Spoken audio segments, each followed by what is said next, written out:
Welcome back, everyone, to the Shock Absorber podcast, and it's lovely to have you along with us, and lovely for you and me to have a couple of guests on. Brayden, regular guest. Regular now. Regular. He is very Can't get rid of regular. me. Arts ministry, too much. I love too having much. Brayden. And the person you can hear is someone who's never been on the Shock Absorber before, Never. by the name of Jamie. Welcome, Hello, Jamie. I'm Jamie. Is a member of Soul Revival Church. I am. And because, as part of our mini-series on our service teams, which is particular arts right now, we're talking about practice, and in particular on this episode, tech ministry, which is what we're going to talk about. And the reason that Jamie's here is because he just said he had a fantastic chip lunch. Yeah. So keep an eye out for that podcast. Thank you very much. Thank you for joining us. But you have been involved in what we call tech ministry for a very long time at this church and previous churches. Yeah. So we thought, well, let's just keep him on. Yeah. Keep him on the couch. I've got nothing good to do today, so let's just do it. Yeah, okay, that's great. But what we were going to start with was we were trying to come up with an opening question, and Jamie, you looked up, got some help from ChatGPT. Of course. And what was the question? Can you remind me? The question was, actually, there's another one that I just read.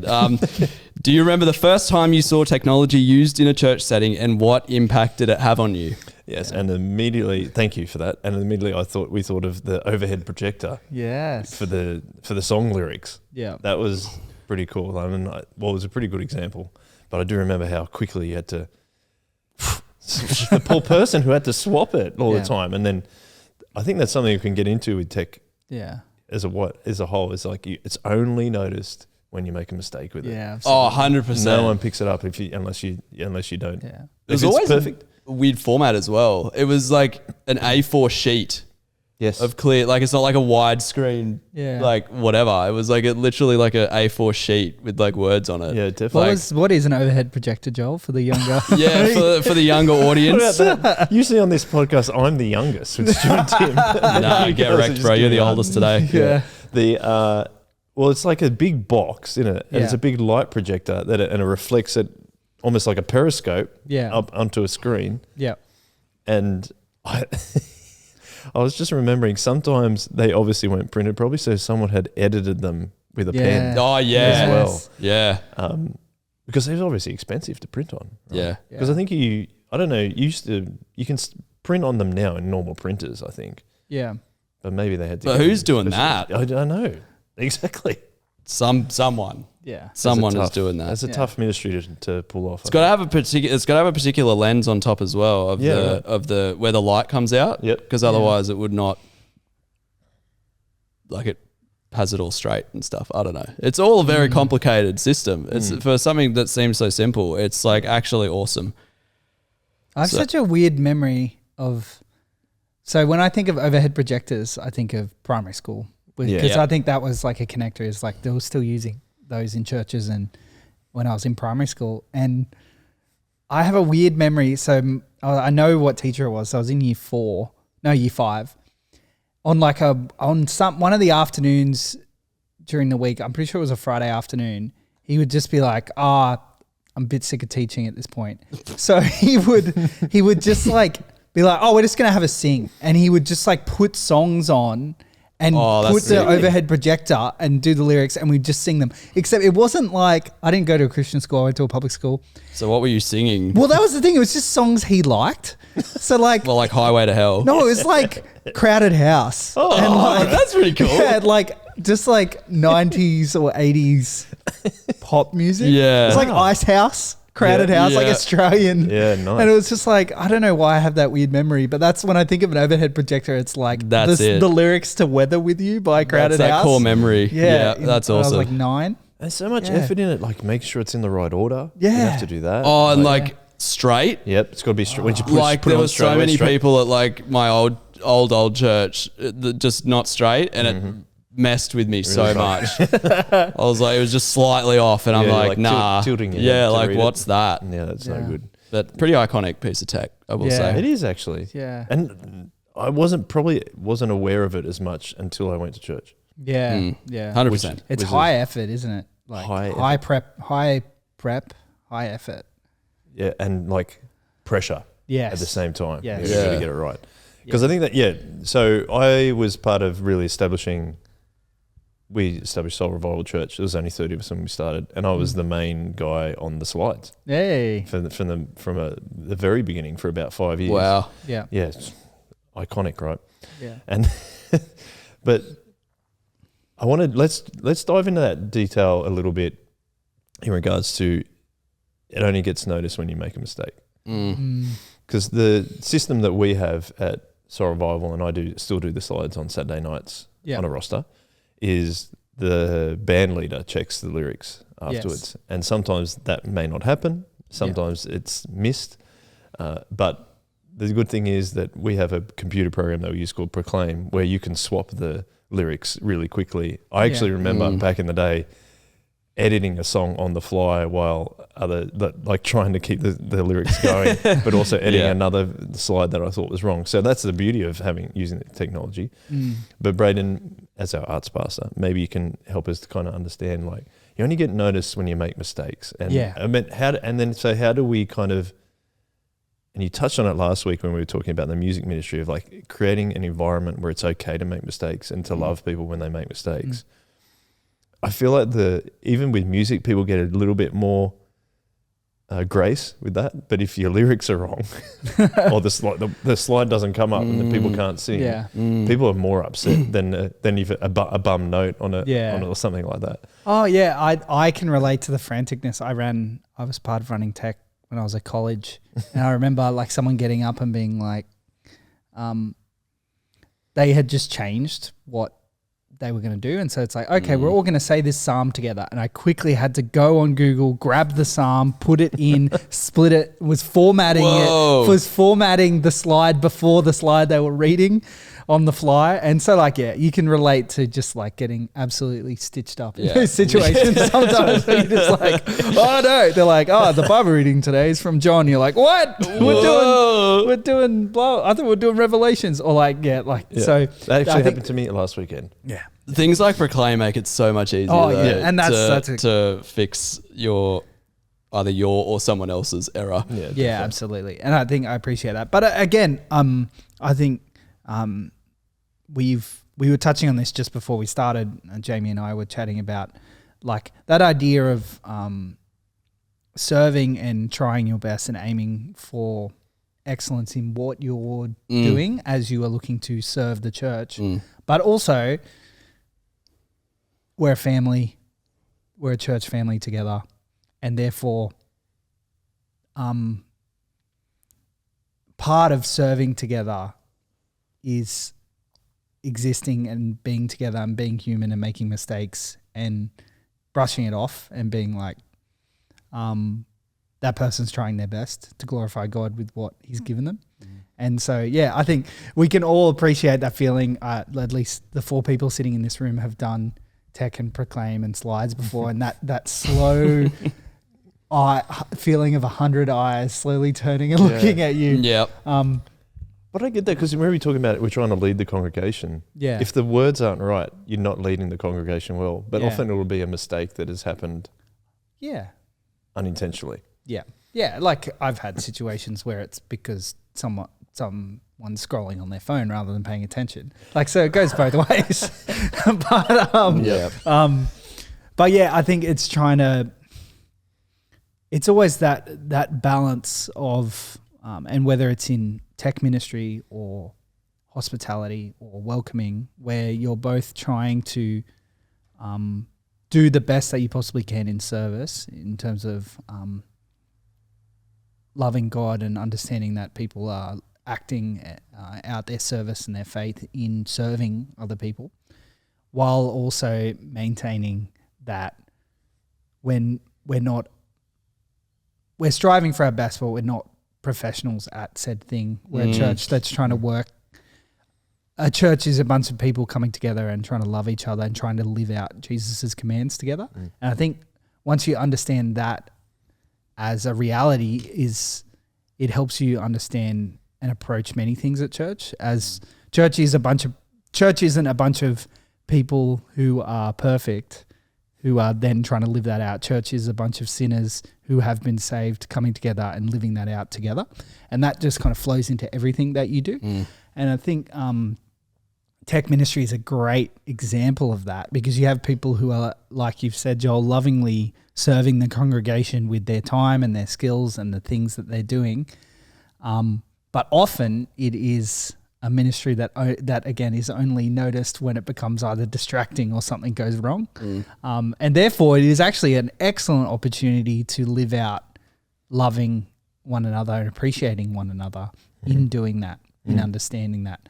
And I think that can be tricky, because if you're coming from it from a theological background of experiential or worship, or the idea that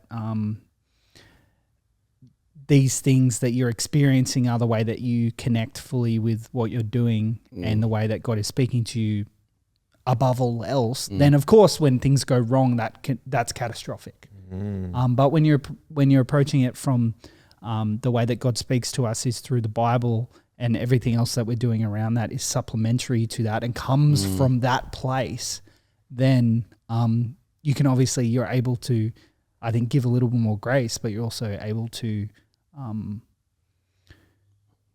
approach it in a different way that I think I greatly appreciate. Yeah, and I think that's a very different way of approaching it. And I'm a musician. I love music. I'm very hands-on with that.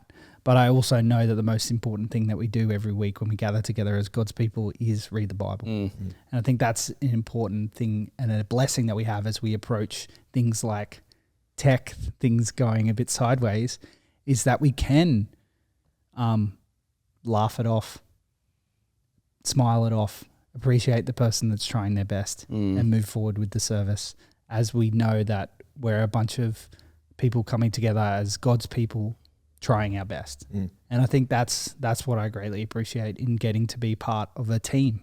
And what is really great about the thing that I appreciate about arts ministry covering word, music and tech together is that I really appreciate that grouping, because it really shows where we're at, and that those three things really all flow together and come from each other and appreciate one another and work together.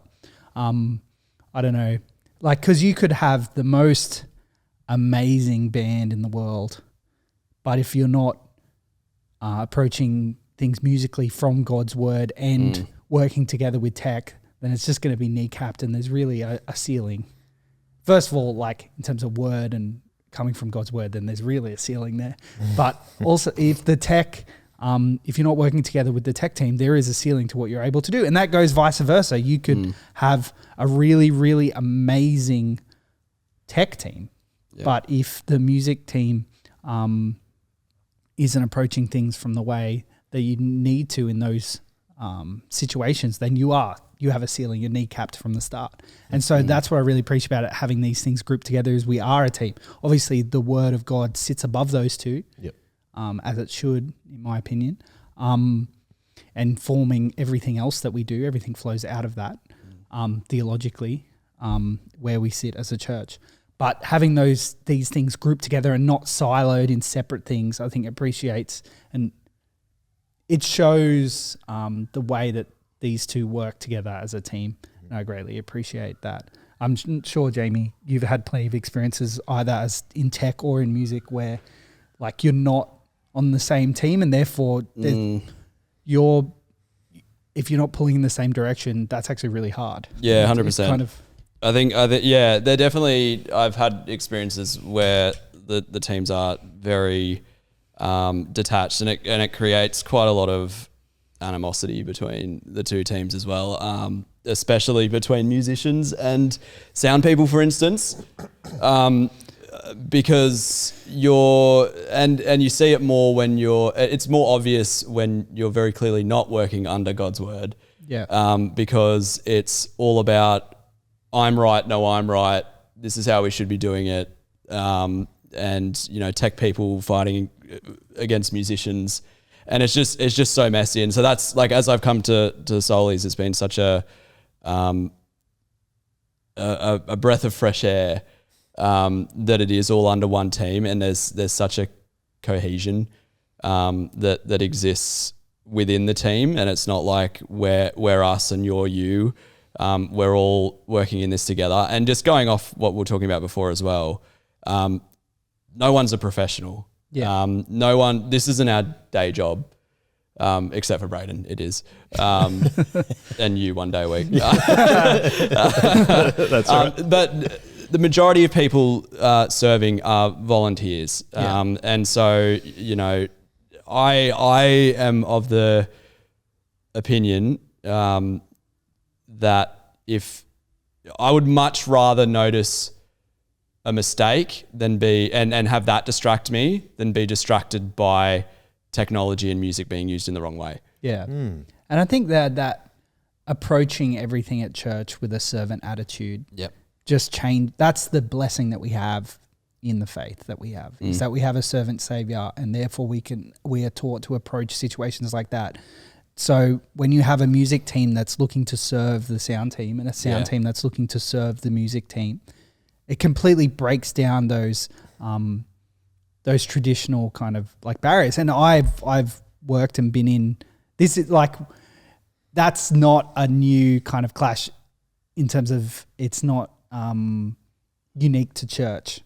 Absolutely that's an animosity that goes on very much outside of church ministry when it comes to music and tech. And that's ongoing clashes between kind of different outcomes that are trying to be achieved. And therefore, when we can have that blessing, that mindset, because our mindset, like we've talked about over the last couple of podcasts with music and with tech, we're freed from the shackle of it needing to be entertainment. It's actually not entertainment. Whereas every other situation normally where you're playing music and doing tech together, the goal is entertainment.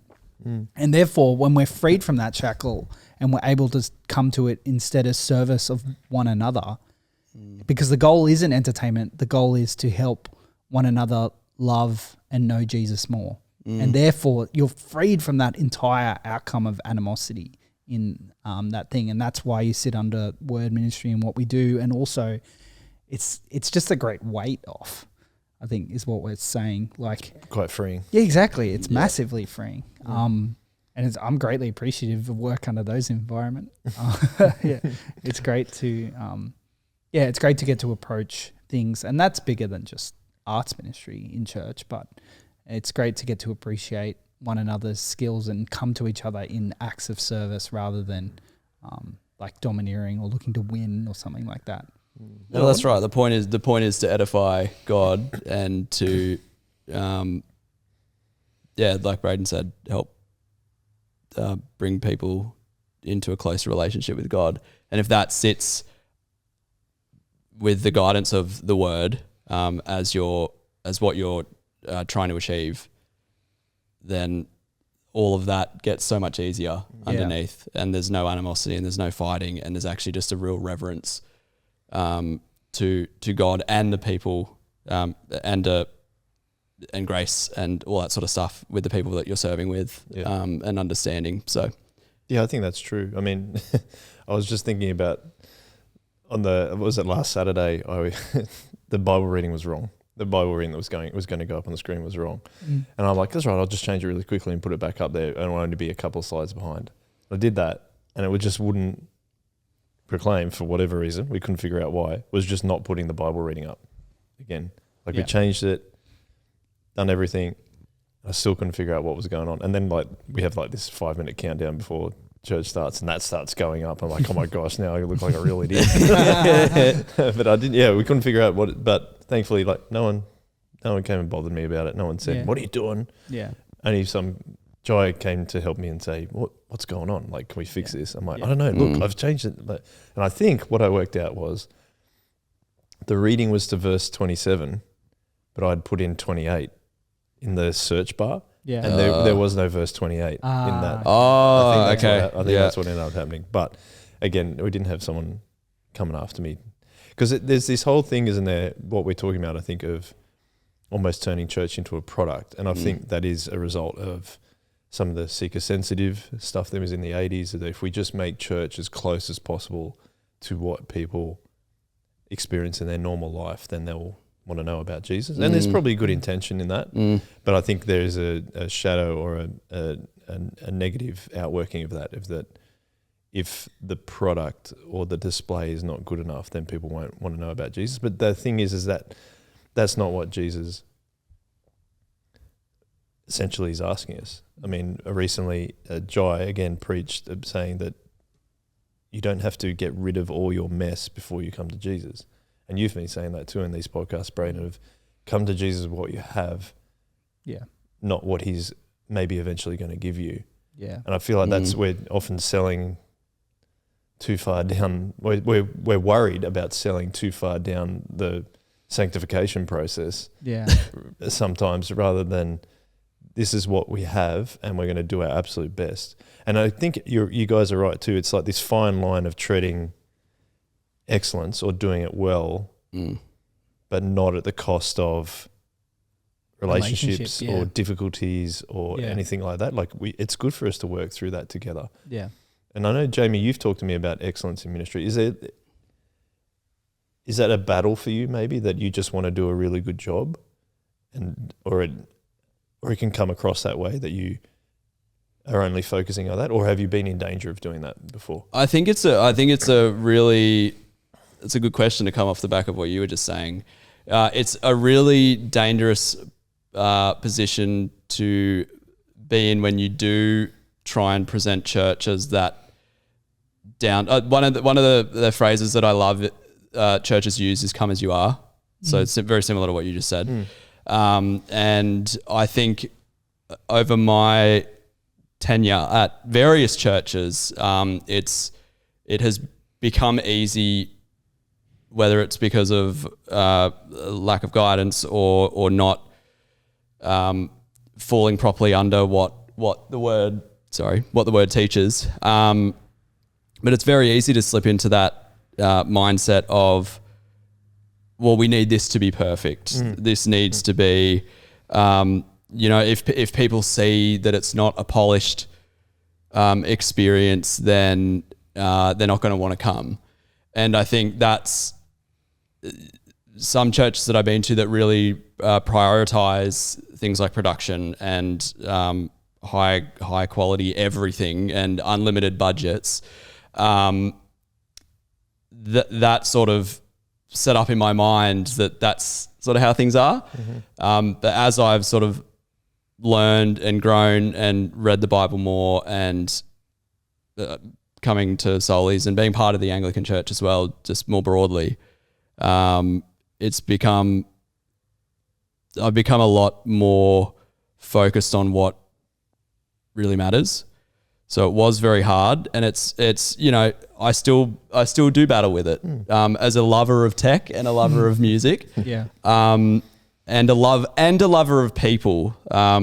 It is sometimes hard to not just wish that things were awesome and everything worked and we had nice things and were able to bring people as close to God as possible, or whatever it is. Like it's hard not to slip into that mindset.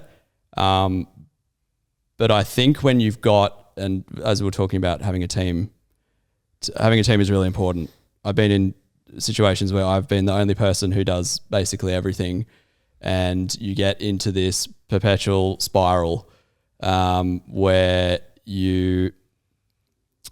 it's just incredibly dangerous, and you've got no one around you to pull you out of that and to sort of not slap you across the face, but to keep you accountable to what the goals of the team are, which at the absolute top priority is do what the word says and preach the gospel to other people, and really bring your core focus into that. And when week in, week out, you're the only person doing that, you just get so absorbed in the mechanics of it that you forget all of that. You forget the theology. You forget what you're actually supposed to be doing.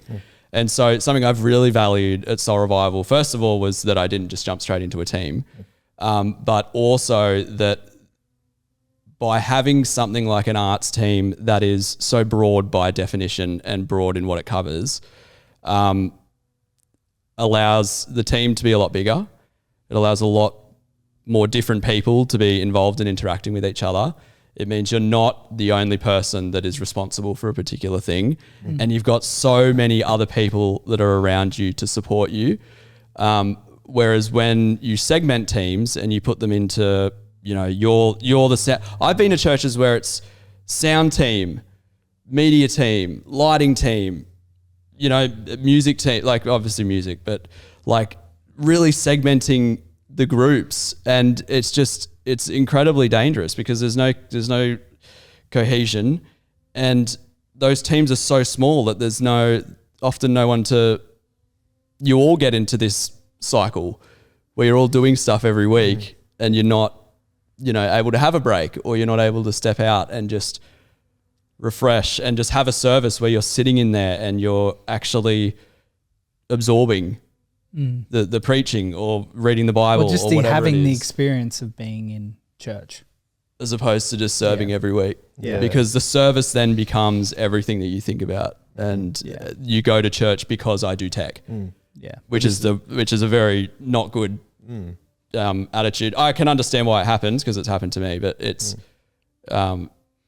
something I've really appreciated about Soli's. But this is why, thank you for bringing that up though, this is why we focus so hard on our strategy, and one of the key components of that is we only do ministry as a team, right, Brayden? Yeah, absolutely. That's where I think why I harp on about it so much, about, work really hard on your strategy, because it's imperative for your people at your church. I think it's like, so you don't have things like there's a real danger of burnout there. 100% system that you're talking about there, Jamie. So I suppose that links me into another question, Brayden, as arts pastor again. We kind of talked about building the music team, but what about for a tech team? Like, the strategy stays the same. Always do it as a team, but the structure is a little bit different, just because in certain areas you don't require as many people to be operating at the same time. Like, if we talk about probably our biggest service, which is Kirrawee on a Saturday night, its music team can be quite large. We talked about the youth band; it had like 8 or 9 people in it. 12 people, yeah. That's a lot. But we usually just have one person on sound, one person on tech, and then one person doing the live stream. Yeah. That's a different way of structuring it. Yep. Do you want to talk to that a little bit about how we actually think about that in terms of tech?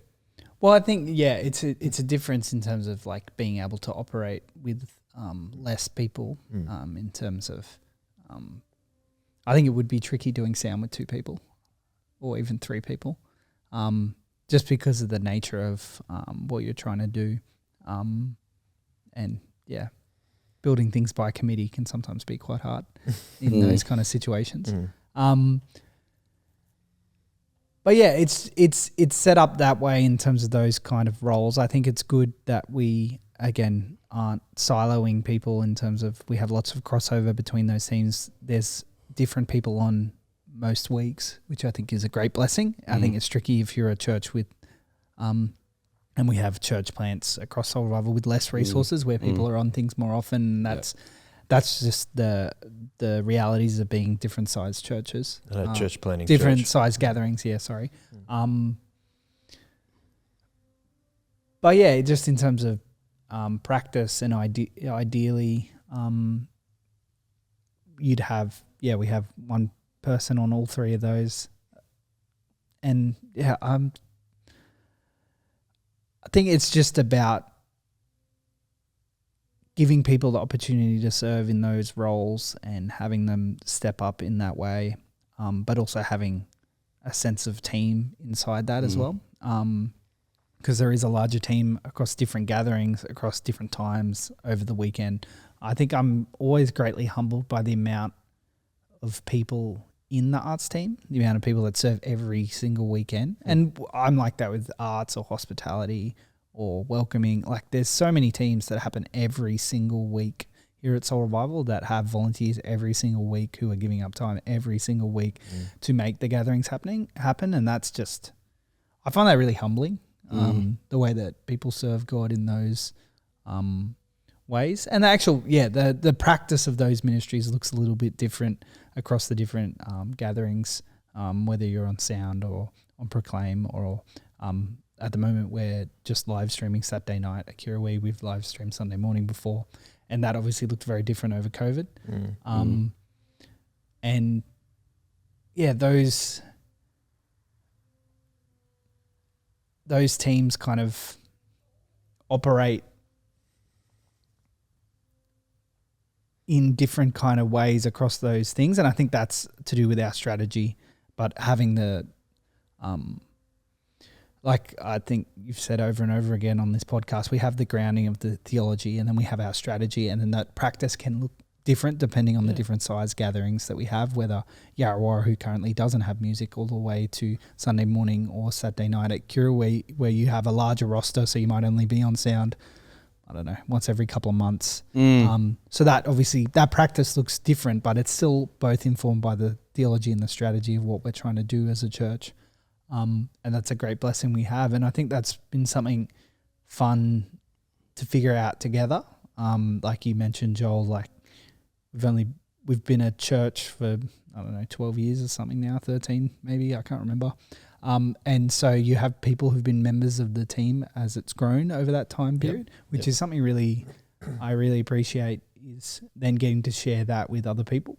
I mentioned, I think in the other podcasts, and touching on what we've already talked about in this podcast, is getting to include younger people in those different roles is a real blessing, and it both takes you out of that silo, like you mentioned, Jamie, of always striving ideally for excellence, because you're then building up someone else in that way. And I think Proclaim is a good one, because unlike learning a musical instrument or maybe sound, where you the competency bar is a little bit higher in terms of jumping into, Proclaim is a really good one in terms of giving people ownership over something that then they can learn. You don't master it overnight, but you can learn the skills pretty quickly. Good springboard. Yeah, exactly. Yeah. And I think it is a great springboard for ministry, especially for younger people who can often understand technology maybe a little bit quicker. But if everything's grown up with it, if everything's set up easily, you're just pressing a button. Yeah, exactly. And that is I've found that a great springboard and ownership for young people in church, where they can feel like they're contributing to the service happening, and everyone who is at church in a church service is contributing to the service. But giving, I think you've talked about this a lot in the shock absorber, like giving young people ownership over the space and feeling like they're part of something, like physically doing something, is so powerful for faith. So that's something I really appreciate in the tech ministry in terms of our strategy and our practice, is getting to live out and explore what being an intergenerational church looks like in arts ministry and music ministry, tech and word. Yeah. I mean, my son has been learning how to do that, but he's actually been doing it since he was in 2019. Yeah. So when we actually helped out at Yarrawarra for a number of months, he was getting on the slides and doing it when I think, geez, he must have been probably only 5 at that time, 5 or 6, something like that. So, but because he loved reading and stuff, he could read it, so he had no problem doing it. So, but I think you're right. It's a very easy ministry to learn doing slides, but you just have to make sure that you don't make too many mistakes, which is again highlighting the thing of really what we are talking about today. But I think the other thing is, if we're able to create that environment of it's okay to make mistakes, there is a genuineness in that. And I think instead of being appealing to an amazing product, it's actually, they're just like me. You know, like these people make mistakes too. Yeah. Because there is an interesting dichotomy in terms of, if we don't make the product great, like I don't even like using that word of turning church into a product, but that means that you can't fail, but also like it's almost like this element of like, we failed as Christians if we haven't do that. I think again, that's a shadow. I wouldn't say that we're all doing that, but that's not what that's not what God's saying. God's saying we already are a failure. Really. You're already there. So you're already there. So I think being freed, as you were saying, Brayden, to be more genuine allows us to lead better, or I was going to say more well, but leads us to lead better as a result. Better. Yeah, that's the word. There it is. But therefore it leads other people to God's word better. That's where I'm trying to get with that. And as a result, because you put it under the arts banner, as we say, rather than segmenting all the different ministries that are a part of that, that's where the danger of that was it would almost kind of damage relationships. But one thing that Stu's talking about a lot at the moment is institutionalizing relationships, not the structures or anything like that. So that's why the practice is flexible, because it allows us to change lots of things, but our relationships still stay the same. And I think, like we're saying about arts ministry, is always about trying to lead people to God. I think that's where the key is that we can, because of the genuineness and the authenticity of what God gives us and says, you are all broken, come to me, we can lead better. We can allow people to come closer to God's word. And we can also allow new people, because we're scared about, we need to put on the perfect thing, but that's not probably what people are looking for if they're coming to church and they've never heard about church before, or they're checking out Christianity. It's they're trying to come, are these people the same as me? Yeah. Do they need as much help as I do? Yeah. And I think something that's worth mentioning when we're talking about tech is that naturally, I think different ministries will attract different personality types naturally. Yeah. And so I think something really special about what our tech ministry can be like is it does attract people who want to serve and be a part of the service but don't want to be up front. And that's something really special, is having different roles and different ways that people are able to serve. And there's lots of people who serve in tech ministry who wouldn't feel comfortable being up the front but are able to then contribute those skills. And I'm someone, I think I talked a lot about this if you listen to my Chip Lunch, is I'm someone that's all about God learning through experiences that you don't necessarily want to do and glorifying God through that. I think you do that a lot in youth ministry, is that you get put in situations where you're like, oh no, I've got to do a youth talk, or I've got to run a game, and God will grow you through that. So I think it is good to have uncomfortable experiences. I'm not a comfortable reader in church, but then getting up and glorifying God through advancing that skill is amazing. But I think it's also really cool to have spaces for the different parts of the body to serve at church. And I think tech does a really wonderful, wonderful job for certain personality types who wouldn't feel as confident yet stepping up the front, but can be a part of serving church in that kind of way. And I think that is something really, really special, being able to do that and glorify God, whether it's an overhead projector or Proclaim or sound or the live stream. Serving just as much in those different ways. And I think that's a very special part of having that as part of the arts ministry and under that umbrella in terms of tech. And I'm not just, it's an interesting one, isn't it? Like talking about tech, helping glorify helping glorify and facilitate the arts and music, but then also in the tech episode talking about how it does that and naturally points to other ministries. And I think that's what's really humbling about the tech ministry, is the way that it serves the other two, but also ideally the other two are helping to serve and love them as well. I think that's when Jesus is glorified in that relationship, when we're coming each other with that humble kind of attitude of working together. And we've spoken a lot about teams. I think that's why it's so important. Definitely. Yeah, I think so. So like kind of as we come to the end of the episode, Jamie, what do you think? And you've been part of more different church ministries than I have, right? What do you think is like a couple of things that people could focus on, or you would encourage them to focus on, if they want to kind of improve their tech ministry?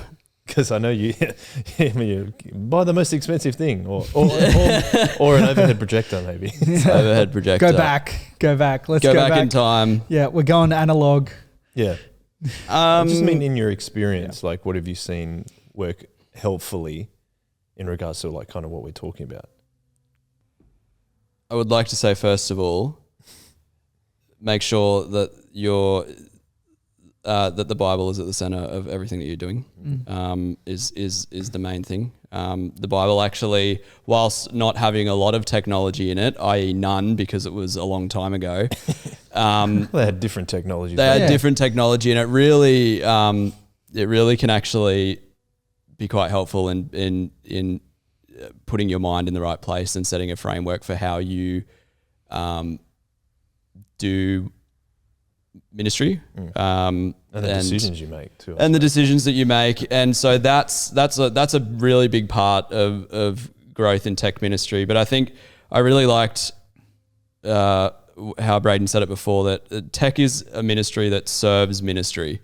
It's like that second layer down. It's a supportive ministry that enables other functions within the church, it's an awesome responsibility to be able to be a part of that. And so I think keeping that in the back of people's minds is also really important. For people on sound, I think get to know your musicians. I think that's a big thing, and it's been such a great thing. Like I said before, we're such a big team, and we all love each other, and there's just such a dynamic. There's just such a flow that happens between, the tech side of things and the music side of things, that I think, we're doing that really well.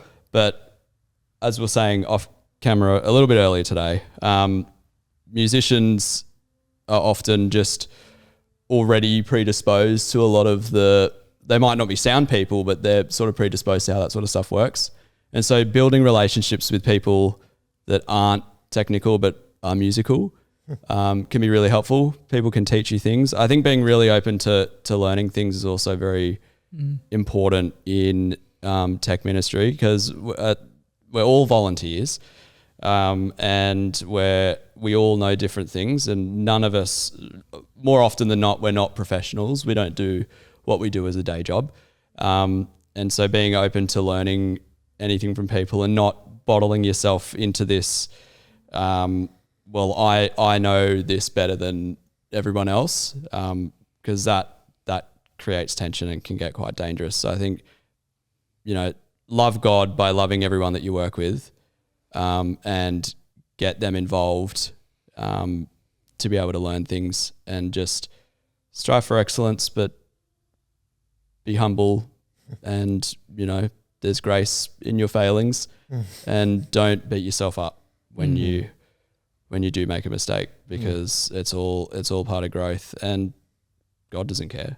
He's stoked that you're worshiping him and that you're aiding other people in doing that. And he can tell if your intention is to serve. If you're doing it genuinely, 100%. He's looking at your heart. Yeah, 100%. Looking at the outcome. 100%. And but that's why I said at the start, the Bible will make sure your heart is set in the right place. That's a good point. Yeah, that's the Bible will guide what your intent, like you said, God will know if your intentions are true. But it's such, I get so motivated by that alone, just the ability to be a part of something that is so much bigger than myself and might have an impact on someone in ways that I cannot even imagine, is motivation for me to continuously try and do better, and contribute more and get other people involved. And just, I think if you have that in your mind, as sort of a driver for your passion, it makes such a huge difference, because it's an enormous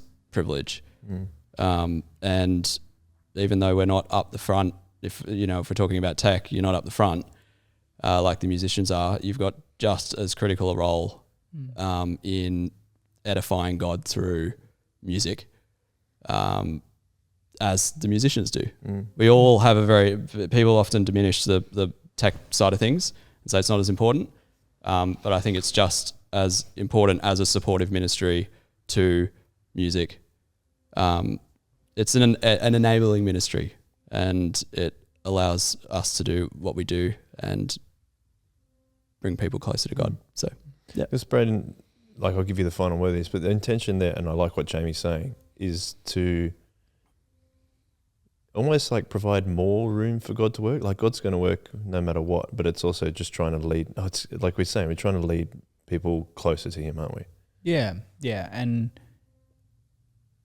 it's not about, I think the important thing when talking about these podcasts on arts as a whole, that is something that we're trying to do in every aspect of church. Yes. It's not just this weird siloed thing that only happens when the service leader starts and then stops when they've ended the formal service. It's something that we're trying to do in everything that we're doing in our Christian life as a body, as a church, as members of God's kingdom together in every aspect of what we're trying to do. So I think it's important to focus on when we're talking about these things, but it doesn't start and end in the service, though. That's what the arts ministry is focused on. It's a really cool privilege to get to partner with God in His gospel going out, but it's also a privilege to get to partner with each other in getting to grow in our love and knowledge of Him together. I think God really blesses us with each other in our relationship. It's great to know that He is with us every step of the way, but it's also awesome that He puts those people around us. And I think just springing off what Jamie was just saying about like attitudes with tech, I think that's the biggest thing with attitudes with any kind of service at church is you have people who step into those roles, and the people that really glorify God and step up and help things move forward aren't necessarily the most capable people. It's the people who are curious. It's the people who are looking to learn, and it's the people who are looking to glorify God above everything else in what they do. Exactly. Yeah. And who are convicted and then have the character of what we're stepping into, and then everything else can be learnt from those two things. I think that's what's a really great attitude to step to with any of these things that we've been talking about this morning. Well, I think it's we've talked about before, worship is all of life rather than just in the service. I think that's really, really cool. All right. Thank you, guys. Thank you. Thank you for another interesting and fascinating podcast. Jamie, thanks for stepping in for the first time ever. Appreciate it, man. Oh, mate, glad to be here. Anytime. You have my number. Yes, I do, actually. Do you? Well, I don't know if I do. But anyway, we still contact each other sometimes. Sometimes. Yeah. And Brayden, thank you very much. Thank you. As arts pastor, always good to get your insight into how we try. Thanks for having me. Oh, you're welcome. How we try and do things here at Soul Bible Church. If you do have any questions or thoughts or queries or even just a comment, you can chuck it on our YouTube channel, and we will appreciate that because it pushes up in the algorithm sometimes. But also, if you just want to email me, joel@strugglesOrbit.com.au, you can do that, and we will answer your question or comment or whatever it is on the podcast. But with that, thank you very, very much for everyone listening and watching. Thank you to Brayden and Jamie again, and we always finish with one way. One way.